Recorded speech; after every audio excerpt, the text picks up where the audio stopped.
मैं वल्लभ संप्रदाय के बहुत बड़े उद्भट विद्वान, मथुरा वृंदावन के जाने हुए परम विद्वान, आज की इस विद्युत संगोष्ठी के अध्यक्ष श्री बसंत चतुर्वेदी जी महाराज से निवेदन करता हूँ कि वो भी गुरु महिमा पर प्रकाश डालें। महाराज श्री के आराधन महोत्सव में आए, अपने गुरुदेव के संग महाराज श्री के पास आते थे, बहुत सत्संग इन्होंने किया है, स्वाध्याय में रत हैं।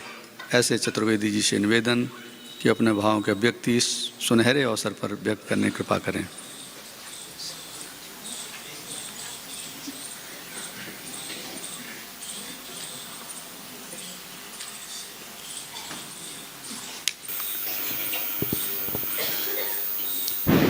सभा कितने समय तक चलती है?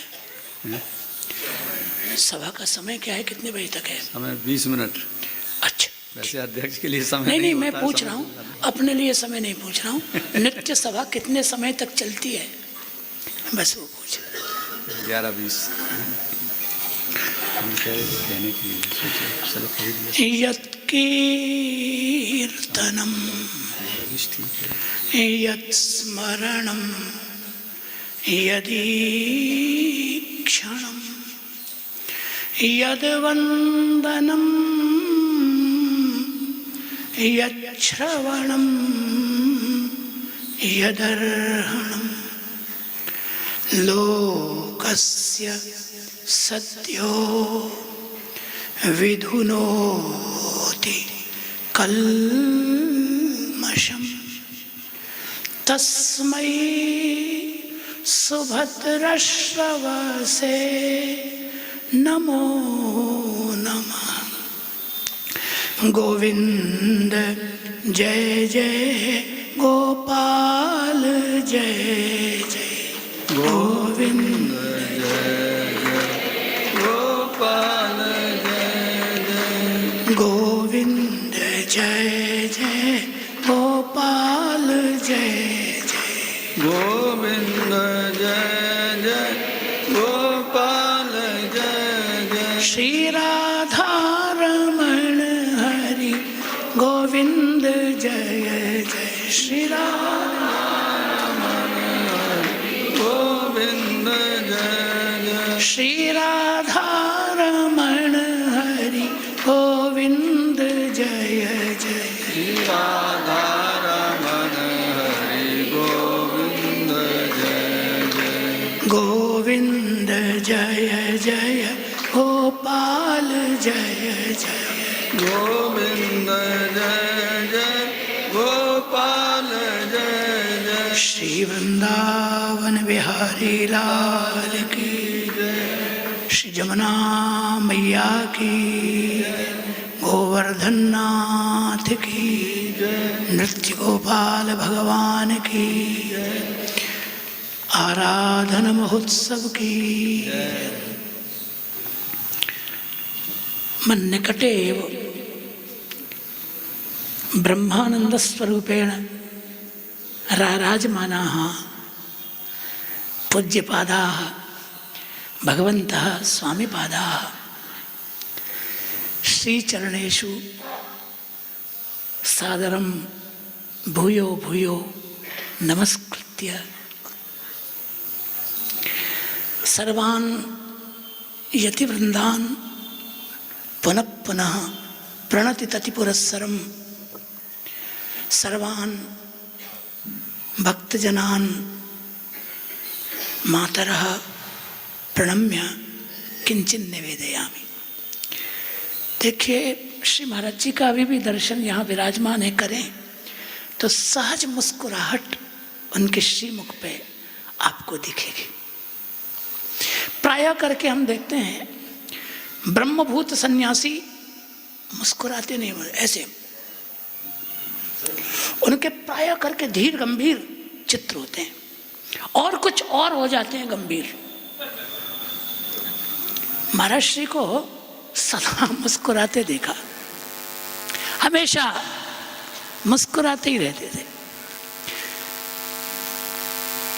मैं मेरे गुरुजी के साथ बाल्यकाल में जब आता था तो बहुत छोटा था, लगभग 14-15 वर्ष की मेरी उम्र होगी, पढ़ता था।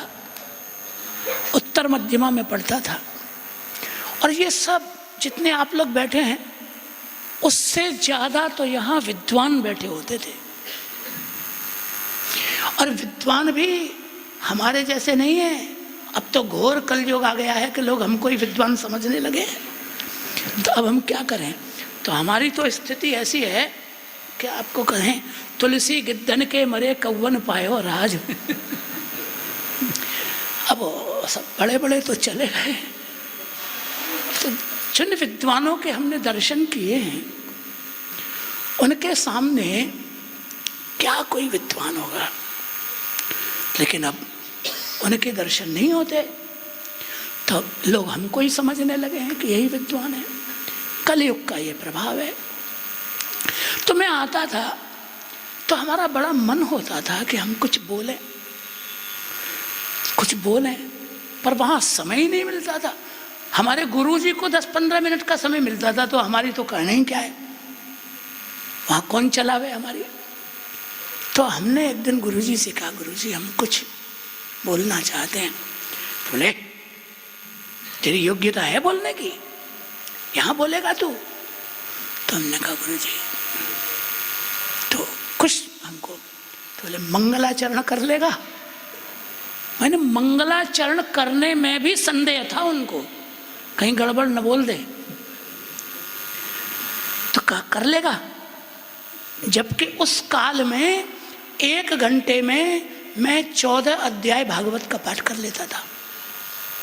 इतनी हमारी पाठ की स्पीड थी। फिर भी उन्होंने कहा कर लेगा। मैंने कहा आप अनुग्रह करें तो कर ले। तो उन्होंने स्वामी जी से, महाराज श्री से प्रार्थना की कि हमारा ये एक विद्यार्थी है और मंगलाचरण करना चाहता है, यदि समय इसको 2 मिनट दिया जाए तो कर लेगा। बड़े प्रसन्न हुए स्वामी, बोले हाँ हाँ बिल्कुल बिल्कुल कराओ कराओ। तो कहा महाराज क्षमा करना, आप कार्यक्रम के बीच में। बोले अरे ये कोई सरकारी ऑफिस थोड़ा ही है कि यहाँ सब काम नियम से होगा। ये तो नृत्य गोपाल भगवान का दरबार है, यहाँ ब्राह्मण साधु नहीं बोलेंगे तो कौन बोलेगा? कराओ कराओ कराओ। तो सबसे पहले हमने यहाँ 4 श्लोक का मंगलाचरण किया था। महाराज श्री बड़े राजी हुए थे, बड़े प्रसन्न हुए थे और उनकी प्रसन्नता से हमारे लिए द्वार खुल गया था आश्रम का। फिर हम आते रहते थे, कभी हमने महाराज जी को उदास नहीं देखा। फिर जब बड़े हुए, थोड़ा पढ़ा, तो प्रसन्न चित्ते परमात्म दर्शनम, प्रसन्न चित्त में भगवान का दर्शन होता है। क्योंकि भगवान तो आनंद रूप हैं, सच्चिदानंद है और वेद में भगवान का नाम आनंद ही है मुख्य रूप से। अब तो कथा हो रही है, यहाँ पूज्यपाद श्रीमान जी महाराज कथा कर रहे हैं। नंद महोत्सव हुआ या तो या हो जाएगा आजकल में 1-2 दिन में। अच्छा आज है, बहुत अच्छी बात है। चलो, तो नंद के कृष्ण भयो, ये कीर्तन थोड़ा ही होता है। नाम तो कृष्ण है भगवान का, पर हम लोग उत्सव में क्या गाते हैं? नंदघर आनंद भयो। तो आनंद भगवान का श्रुति प्रसिद्ध नाम है। वेद में जो भगवान का नाम प्रसिद्ध है वो आनंद ही है। आनंदो ब्रह्मेति व्यजानात्, आनंद ही ब्रह्म है। महाराज जी आनंद की जीती जागती मूर्ति थी, कभी बुराई नहीं मानते थे किसी भी चीज का, किसी बात का। हमने उनको ऐसे क्रोध में कभी नहीं देखा, हमेशा आनंद में ही देखा। आपको एक घटना सुनाते हैं। यहाँ कोई चैतन्य संप्रदाय के एक महानुभाव, कोई फक्कड़ साधु घूमते घूमते आ गए। श्री नृत्य गोपाल भगवान का दर्शन किया, उनकी आंखों से आंसू बहने लगे। भक्त हृदय। तो उनके मन में यह भाव आया कि यार कितनी बुरी बात है, इतने प्यारे प्यारे से गोपाल लाल जी एक पैर पे खड़े हैं, एक पैर पे खड़ा कर दिया, ये तो बहुत गलत काम हुआ। और वो ठाकुर जी के इस मुद्रा में दर्शन करके रोने लगे और गालियां देने लगे। जिसने मंदिर बनवाया इस प्रकार से ठाकुर जी का, वो बहुत खराब आदमी है, उसको कभी क्षमा नहीं मिलेगी। और उसको पता नहीं था कि महाराष्ट्र यही है, और वो मतलब बिगड़ गए। महाराज जी कुछ नहीं बोले, कुछ नहीं बोले। और फिर महाराज जी चूंकि बैठे ही थे तो उसने कहा, क्यों स्वामी जी, अच्छा किया ये जिसने किया? मेरे महाराज कोई बात नहीं, अब क्षमा कर दीजिए, आप तो साधु हैं, क्षमा कर दीजिए। उससे कोई शिकायत नहीं की। जब वो चला गया तो हमने पूछा कि महाराज जी आपने? तो बोले नहीं, भक्त हृदय है, उसका जो भाव है वो भगवान के प्रेम के कारण द्रवित हो गया, तो इसलिए उसने हमको गाली नहीं दी है, उसने हमको कुछ बुरा भला नहीं कहा है। उसका भाव दूषित हुआ इसलिए उसने कहा है। तो जैसे उसके भाव का आदर है, पर हमने जो, हमको नृत्य गोपाल जी की मुद्रा बड़ी प्रिय है। हम जब आते हैं तो हमको यही लगता है कि हमारे आते ही देखो ठाकुर जी नाचने लग गए। हमको नाचता गाता ही ब्रह्म पसंद है। हमको गंभीर ब्रह्मवादियों का ब्रह्म पसंद नहीं है, हमको नाचता गाता यही ब्रह्म प्रिय लगता है। इसलिए हमने अपने भाव से प्रभु को विराजमान किया है। कभी भी महाराज जी को क्रोध में नहीं देखा, क्रोध में नहीं देखा। आनंद आनंद आनंद। गुरु तत्व की चर्चा चल रही थी तो श्री महाराज जी को स्मरण करके हम एक बात कहते हैं, संपूर्ण भागवत में देखें तो गुरु की ही महिमा है। गुरु में और भगवान में तो भेद है ही नहीं। एकादश स्कंद में भगवान उद्धव जी को कहते हैं, आचार्यम माम विजानीयात नावमन्येत करहिचित न मर्त्य बुद्ध्या सूयेत सर्वदेव मयो गुरु। आचार्य माम विजानीयात, मैं ही आचार्य हूं ये समझो। यहां मेरे जैसा समझो ये नहीं कहा, ये नहीं कहा कि गुरु मेरे जैसा है, ऐसा नहीं कहा, तो भेद हो जाएगा। सादृश्य में नहीं बोला भगवान ने। भगवान कहते हैं माम आचार्यम इत्येवं भूतम आचार्यम विजानीयात, मैं ही हूं। और चिरंजीव अर्पित ने सोल्ठा बोला गोस्वामी जी का, वंदौ गुरुपद कंज कृपा सिंधु नर रूप हरि। नर रूप हरि, गुरु की इतनी महिमा है, क्या आपको मैं बताऊं। भगवान का जागृत स्वरूप, भगवान का प्रत्यक्ष अवतार, करुणावतार जिसे कहते हैं, भगवान का करुणावतार गुरुदेव हैं, और भगवान का करुणावतार है। देखो, कथाएं पढ़ो, शास्त्र पढ़ो। ये विद्यार्थी कितना पढ़ते हैं मुझे मालूम नहीं है, क्योंकि आजकल तो पढ़ने लिखने की परंपरा लुप्त हो गई है, लुप्त हो गई। कोई पढ़ना ही नहीं चाहता। इस वृंदावन में हमको पढ़ने वाले विद्यार्थी नहीं मिलते हैं। बोलो, हम सेवानंद जी से कहते हैं कि महाराज कुछ विद्यार्थी बताओ पढ़े। अब पढ़ोगे नहीं तो फिर क्या करोगे? आगे जाके उत्पात करोगे, अंट शंट बोलोगे, कुछ भी बोलोगे। यहाँ वृंदावन के एक प्रसिद्ध कथाकार को हम जानते हैं, नाम हम उनका नहीं लेंगे। हमारे साथ उन्होंने परीक्षा दी थी आचार्य की, और परीक्षा तो क्या, वो नेतागिरी करते थे, नकल वकल कराते थे। तो हमको एक दिन मिल गए, हम यहीं आ रहे थे आश्रम में, और वो भी यहाँ आ रहे थे।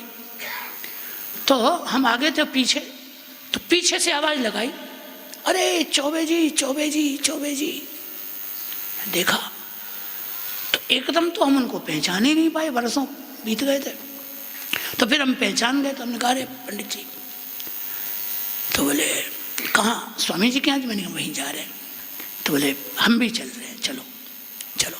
तो मार्ग में मुझसे बोले कि उनकी, हम आपको क्या उनका स्वरूप बताएं, 10 उंगलियों में स्वर्ण मुद्रिकाएं थी उनकी में। वाह, क्या सुंदर, और एकदम श्वेत वर्ण के उनके धवल वस्त्र। मेकअप वेकअप भी शायद कुछ कर रखा हो तो पता नहीं, हरी जाने, जो हो। तो क्या पंडित जी बोले, हम एक प्रसन्नता का समाचार आपको चौबे जी सुनाना चाहते हैं। हमने कहा सुनाओ, जिसको देखो वो रोता है, आप कम से कम खुशी की बात बताओ कुछ। तो बोले इस बार हमने गुरुजनों की कृपा से पूरे अधिक मास में पूरे 1 महीने भागवत के 10वें स्कंद पूर्वार्ध की कथा कही 3 घंटे रोज। लोग बड़े प्रसन्न हुए। तो अब भाई हम तो ब्रज के ब्राह्मण हैं, खाते हैं मीठा, बोलते हैं कड़ुआ, तो स्वभाव ही ऐसा है, तो करें क्या। देखो हम आपको एक बात कहते, पूज्यपाद महाराज जी कहते थे कि देखो वेदों की हिम्मत नहीं है जो श्री कृष्ण को गाली गलौज कर दे। भगवान को गाली देने की वेदों की हिम्मत नहीं है, लेकिन दुरुक्ति का भी एक सुख होता है, मित्रता का, मित्रता के झगड़े का, ये भी एक प्रेम का रस होता है। अब ये रस तो वही जाने जिसने कभी मित्रता की हो, जो ब्रज में रहा हो, जिसने ब्रज की गालियां खाई हो, बड़ी प्यारी बड़ी मीठी होती है ब्रज की गालियां। तो ये तो भगवान ने ही सिखाया है सब, और भगवान को ब्रज भक्तों ने, भगवान को प्रिय लगती हैं गालियां। ब्रज में आवे और गाली गलौज न सुने किसी ब्रजवासी की तो सूखा ही चला गया। तो किसी की हिम्मत नहीं है, पर ब्रज भक्तों की हिम्मत है। गोपी कह सकती है ये बात कि तव योषितः कस्त्यजेन्निशि, वो कह सकती है कि अरे कपटी, अरे कपटी। अब उसका यही पता नहीं चलता कि वो कब क्या कह देगी। प्रेमियों का ये भरोसा ही नहीं है कि कब क्या बोलते हैं। अब इस पूरे श्लोक को देखेंगे तो पहला संबोधन है प्रिय, प्रहसितम प्रिय प्रेम वीक्षणम विहरणञ्च ते ध्यान मंगलम रहसि संविदो या हृदय स्पृश कुहक नो मनः क्षोभयन्ति। पहली पंक्ति में कहा प्रिय और चौथी पंक्ति में कहा कुहक। अब सोचे, जो कपटी होगा वो प्रिय कैसे होगा, और जो प्रिय है कपटी कैसे होगा। जगत गुरु भगवान श्री वल्लभाचार्य चरणों ने इसकी संगति ये लगाई है कि जो प्रिय होता है उसको कुछ भी कहा जा सकता है, क्योंकि प्रिय के ऊपर प्रेयसी के सर्वाधिकार सुरक्षित होते हैं। मेरा प्रिय है, मैं कपटी कहूं, भूखा कहूं, बदमाश कहूं, कुछ भी कहूं, प्रिय मेरा है, दूसरा पूछने वाला कौन।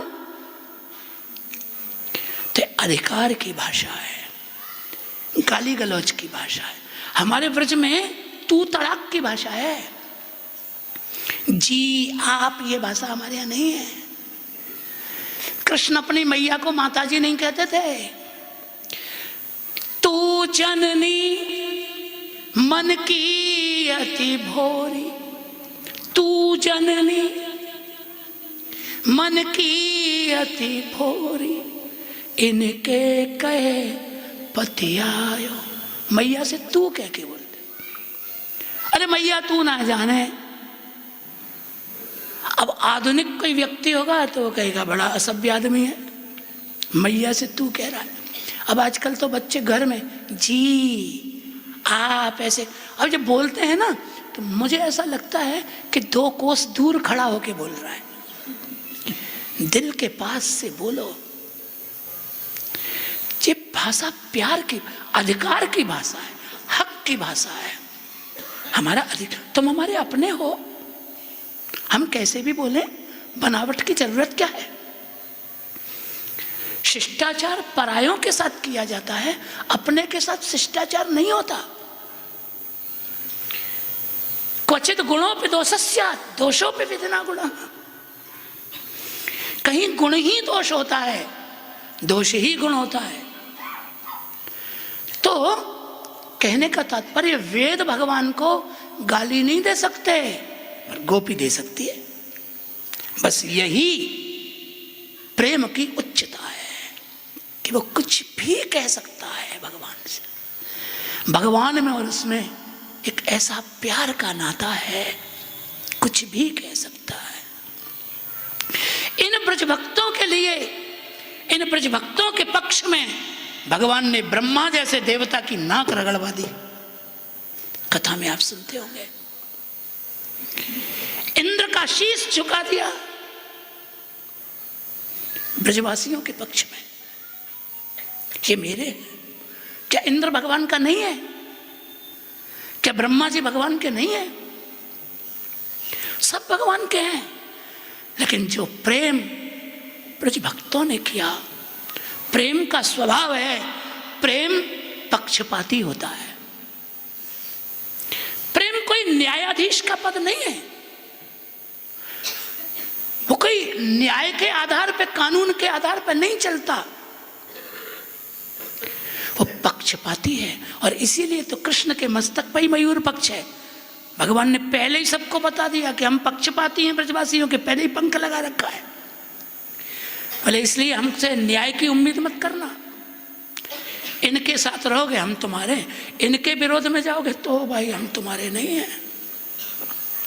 गुरु भी ऐसा ही प्यार करते हैं। पढ़ लो शास्त्र, वैसे तो नहीं पढ़ते हैं आजकल के विद्यार्थी। हमने मलुक पीठ में 2 वर्ष भागवत पढ़ाई, तो 2 वर्ष पढ़ाई, हमारा कोई स्वार्थ नहीं है, पढ़ने पढ़ाने का शौक है, इश्क लग गया है, समझ लो इश्क है। पढ़ने पढ़, सच्ची बात पूछो तो हमको इसके सिवा कुछ आता भी नहीं है, करें भी तो करें क्या, कुछ आता, पढ़ने वाले मिलते नहीं। अब वहाँ जो विद्यार्थी थे मलुक पीठ के, वो आते नहीं थे, तो हमने पूछा तुम क्यों नहीं आते हो पढ़ने? महाराज जी ने कहा सब जाओ पढ़ने। तो बोले कि जो समय आपकी कक्षा का है वो समय व्याकरण की कक्षा लगती है। तो हमने कहा शुभ है, जाओ कोई बात नहीं, यदि व्याकरण पढ़ते हो तो बहुत अच्छी बात है, पढ़ो, पहले व्याकरण पढ़ो, भागवत की कथा बाद में होगी, पढ़ो।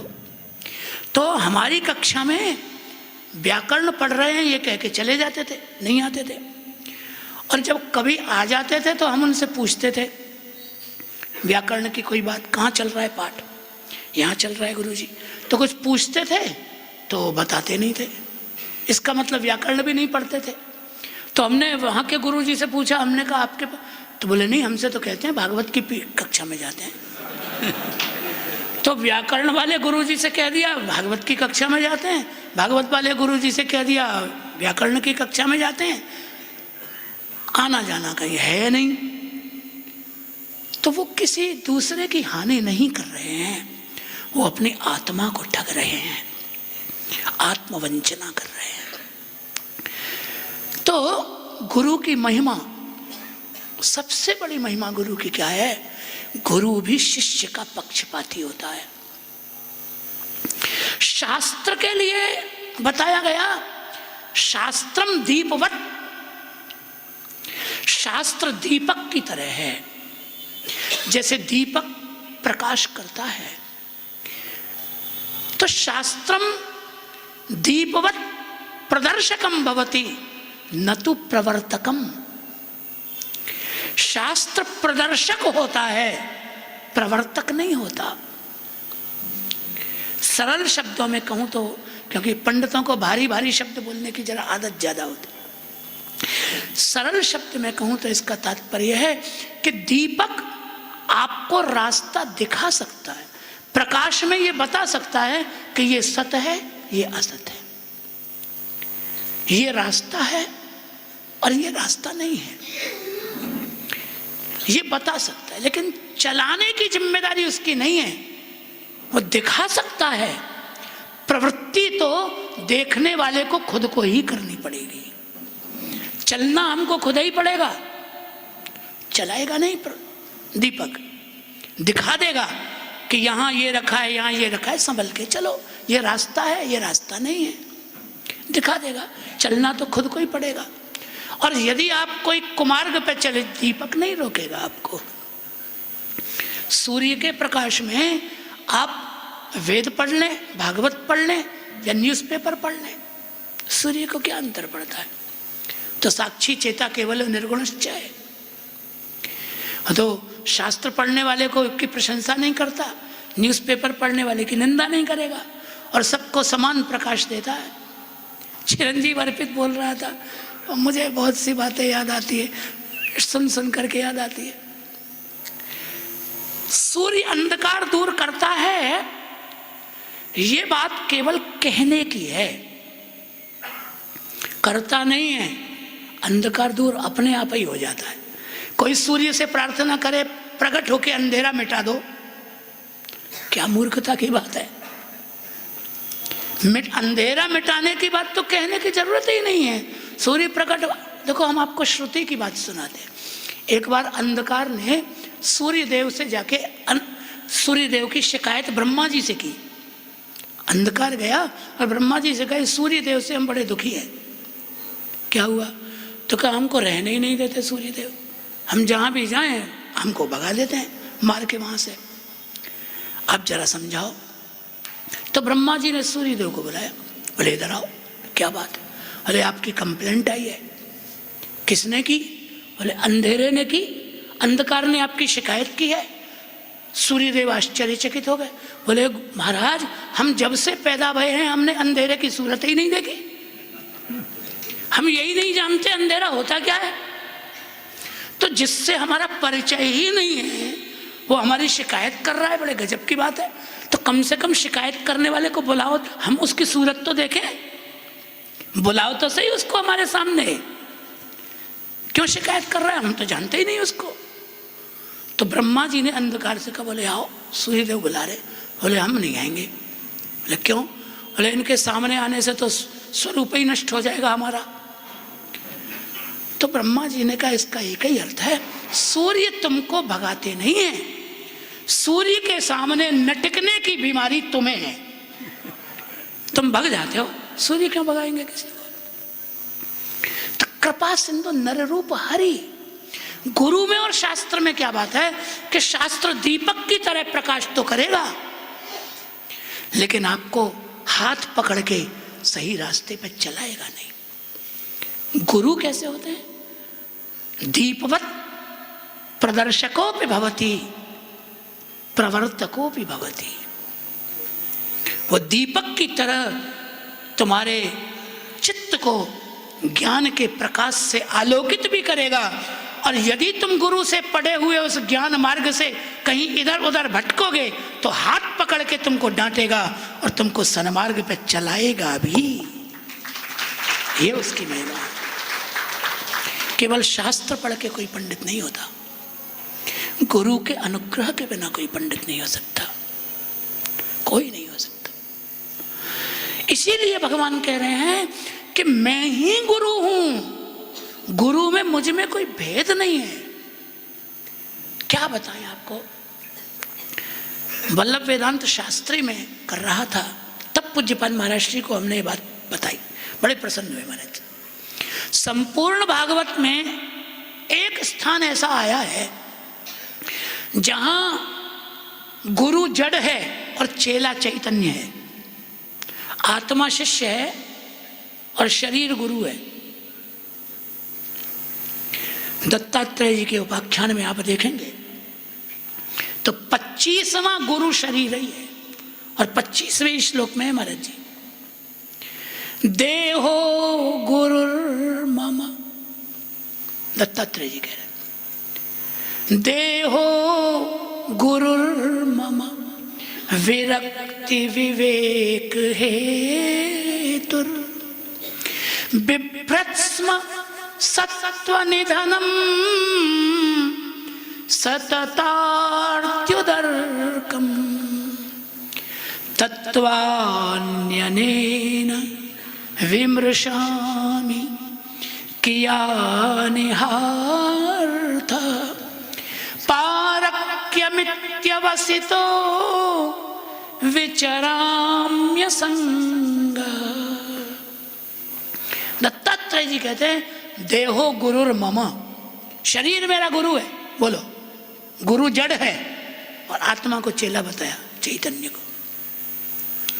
क्यों है शरीर गुरु? का विरक्ति विवेक हेतु। जैसे गुरु से ज्ञान और वैराग्य प्राप्त होता है, तो ज्ञान और वैराग्य पाने का साधन ये शरीर ही है। इसी शरीर से जीव को ब्रह्म तत्व का ज्ञान होता है और असत पदार्थ से वैराग्य होता है। तो ये गुरु जी बताते, और बड़े अद्भुत गुरु जी हैं ये गुरु जी नाराज हो जाएं तो भजन पूजन में कोई मन नहीं लगता। पूज्यपाद स्वामी श्री वामदेव जी महाराज आश्रम में यहाँ रहते थे, हमने उनका दर्शन किया है आश्रम में, शायद सामने की बिल्डिंग में विराजते थे वो। तो वो एक बात सुना रहे थे कि देखो भाई, हम 4-5 महात्मा ऋषिकेश सायंकाल को श्री गंगा जी में नाव में बैठ करके गए। तो जब नाव में बैठ के गए तो ब्रह्म चर्चा हुई आपस में। अब ब्रह्म चर्चा में सब साधु इतने तल्लीन हो गए, इतने तन्मय हो गए, समय का होश ही नहीं रहा, अंधकार हो गया। वो जो नाव चलाने वाला था नाविक, वो भी हमारी चर्चा में ऐसा घुसा कि उसने भी नाव छोड़ दी और नाव पता नहीं कहाँ चली गई। अब जब अंधकार हुआ तो बाह्य बोध हुआ, तो हमने कहा कि अरे भाई अंधेरा हो गया, नाव को घाट पे लो। बोले हम तो भूल गए, रास्ता ही नहीं पता। तो कहा फिर क्या होगा? तो कहा कि आप तो ब्रह्मज्ञानी हैं। मल्ला कह रहा है, नाविक, पूज्यपाद श्री वामदेव जी महाराज ने हमको सुनाया। उसने कहा आप तो ब्रह्म की चर्चा कर रहे हैं, नाव भी ब्रह्म, गंगा जी भी ब्रह्म, होगा सो हो जाएगा, जो होना होगा सो हो जाएगा। तो बोले चौबे जी हम तो एकदम डर गए। हमने कहा सारा ब्रह्म ज्ञान भूल गए, देहाध्यास आ गया। बोले देहाध्यास आ गया, और हमने कहा अरे भले आदमी, ब्रह्म ज्ञान तो शरीर से ही होगा। जब यही चाहे जमुना मैया की हो जाएगा तो ब्रह्म ज्ञान कहाँ से होगा? बोले सब भूल गए। ये गुरु जी इतने कोमल हैं, इन गुरु जी का थोड़ा भी ध्यान न रखो, भजन बिगड़ जाएगा। शरीर अस्वस्थ हो जाए, भजन बिगड़ जाएगा, पाठ बिगड़ जाएगा। तो ये भी गुरु जी हैं। तो विरक्त और विरक्ति के हेतु हैं, इसलिए ध्यान रखो। मनुष्य शरीर की महिमा यह है कि नाशवान पदार्थ से अविनाशी परमात्मा को पाया जा सकता है। ये इस मनुष्य शरीर की महिमा है। ये देह नश्वर है, पर नश्वर ये काया गुरु की शरणागति से, उनके कृपा प्रसाद से पा सकती है ईश्वर को, अविनाशी को।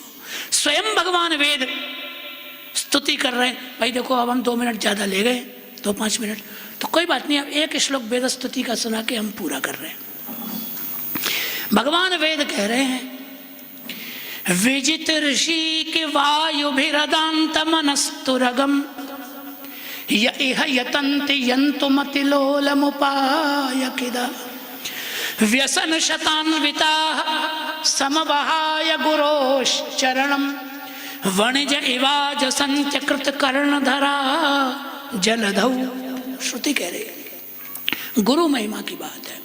हम ये निवेदन कर रहे थे कि कोई पुस्तक पढ़ के पंडित नहीं हुआ, गुरोरनुग्रहेणैव पुमान् पूर्णः प्रशान्ते। गुरु का अनुग्रह ही व्यक्ति को पूर्ण बनाता है। वेद भगवान कह रहे हैं, श्रुति, कि जिन योगियों ने विजित ऋषिक वायु भी, विजितानि ऋषिकाणि इंद्रियाणि वायु प्राणो यही ही तई ही विजित ऋषिक वायु भी, जिन्होंने अपनी इंद्रियों का निग्रह कर लिया है, जिन्होंने प्राणायाम के द्वारा प्राण को भी निग्रह कर लिया है, ऐसे योगियों की बात कह रहे हैं वेद। ऐसे योगियों से भी अदांत मनस्तुरगम, ये मनरूपी अश्व, मनरूपी घोड़ा इतना चंचल है, ये वश में नहीं होता। इसे वश में कौन करेगा? कौन वश में करेगा? समवहाय गुरोश्चरणम, गुरु जी की शरणागति यदि पकड़ रखी है तो मन निग्रह हो जाएगा उनके अनुग्रह से। और जो लोग गुरु की शरणागति छोड़ के, गुरु जी के चरण कमल का आश्रय छोड़ के यह यतन्ते यंतुम, ये यह यंतुम यतन्ते, जो इस मन को वश में करने की कोशिश करते हैं, उपाय खिदा, सारे उपाय करने पर भी वो दुखी होते हैं। कैसे? बड़ा प्यारा दृष्टांत दिया उन्होंने। भगवती श्रुति कह रही है, वणिज इवाज संत्यकृत कर्णधरा जलधौ, जलधौ अकृत कर्णधरा वणिज इव ते उपाय खिदा भवंती। सुनो, ये भी 1-2 मिनट की बात सुन लो। एक बनिया था, व्यापार करने गया, खूब पैसा कमाया उसने। अब बुढ़ापे में उसको लगा पैसा ठीक ठाक है, चलो अब घर चलें थोड़े दिन। तो सब माल मत्ता अपना समेट के घर आया। तो नदी के पार उसका गांव था, तो नदी तक आ गया। बड़ी विशाल नदी थी। तो नाविक से पूछा कि भाई हमको पार जाना है, उतार दोगे? तो उसने कहा हमारा तो धंधा ही है, पार तो उतार ही देंगे, हमारा काम ही है, बैठ जाओ। तो बनिया बोला ले होगे क्या पार उतराई? तो बोला हमारा नियम ऐसा है, इस घाट पे कोई रोज रोज तो मुसाफिर आते नहीं, ग्राहक आता नहीं, तो हमारा ऐसा नियम है, हम 10% लेते हैं। व्यक्ति के पास जितना भी हो, 1 रुपया हो तो 10 पैसा, 1000 हो तो 100 रुपया, तो हम 10% लेते हैं और 10% लेके उतार देते हैं। और बोला यार लाखों रुपए हैं, 10% तो बहुत हो जाएगा।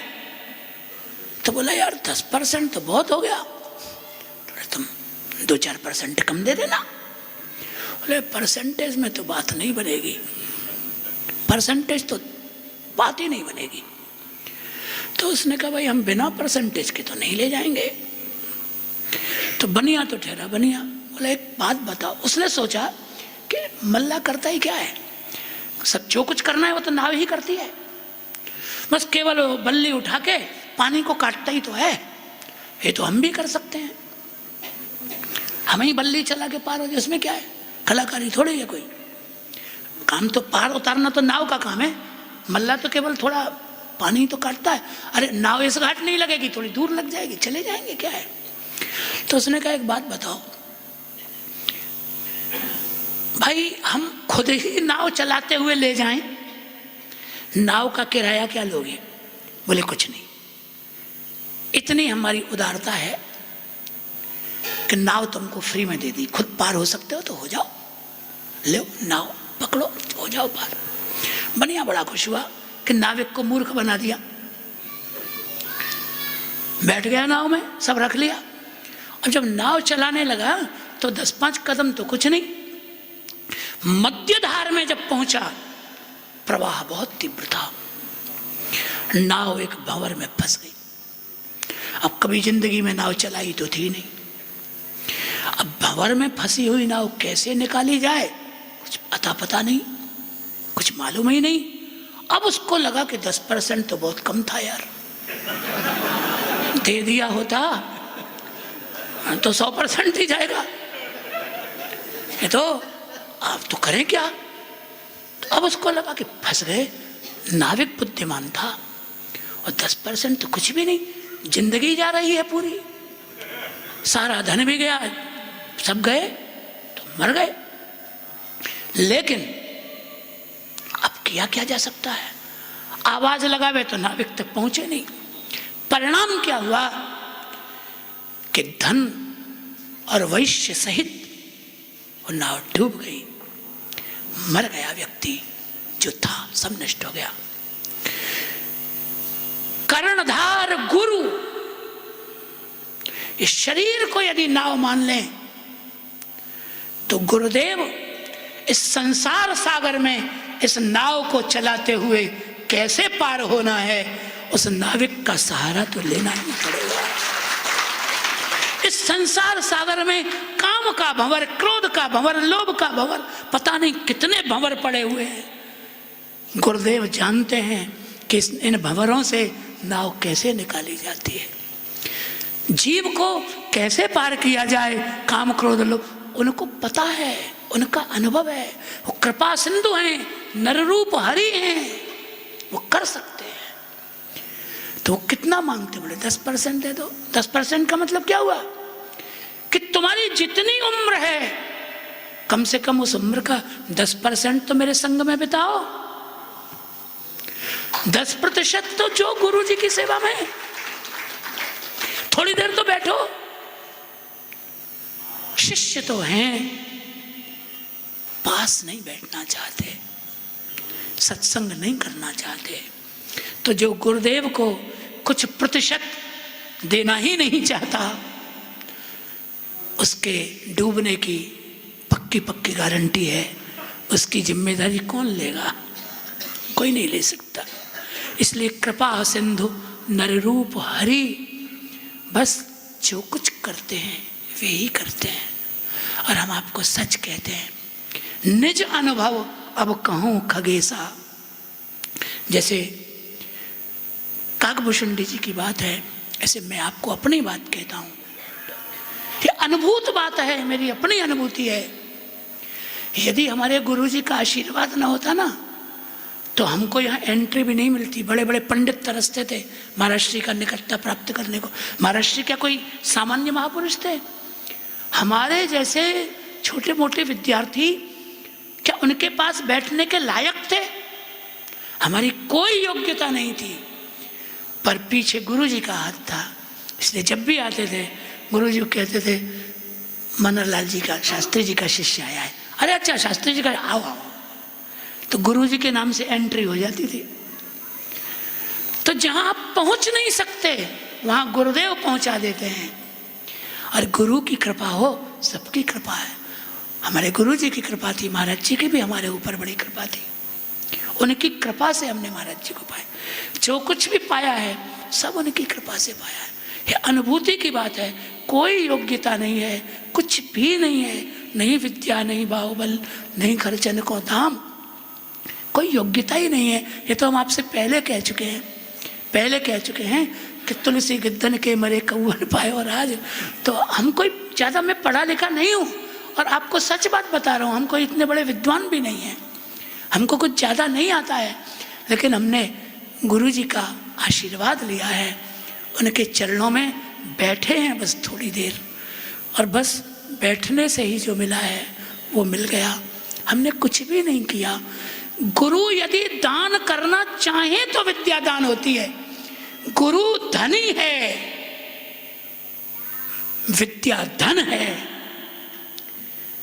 धन हमेशा धनवान के अधीन होता है, ज्ञान भक्ति गुरु के अधीन है, वो गुरु की संपदा है। धनवान जिसे चाहे उसे धन दे दे, धन जाने से मना नहीं कर सकता।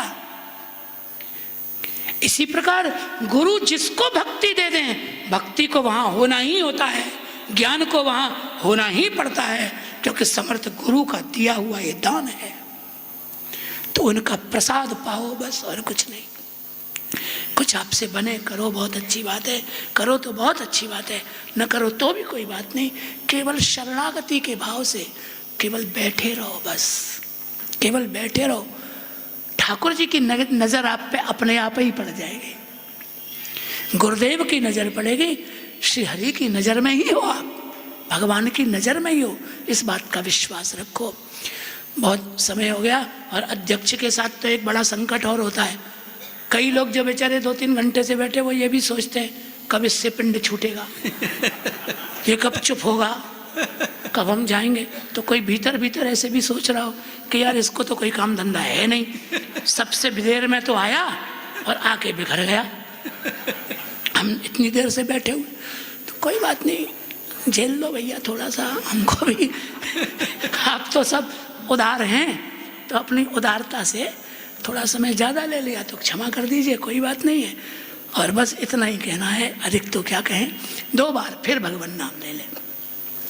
गोविंद जय जय गोपाल जय जय, गोविंद जय जय गोपाल जय जय, श्री राधा रमण हरि गोविंद जय जय, श्री राधा रमण हरि गोविंद जय जय, श्री राधा रमण हरि गोविंद जय जय, श्री राधा रमण हरि गोविंद जय जय, गोविंद जय जय गोपाल जय जय, गोविंद जय जय गोपाल जय, श्री वृंदावन बिहारी लाल की, श्री जमुना मैया की आराधना महोत्सव की जय।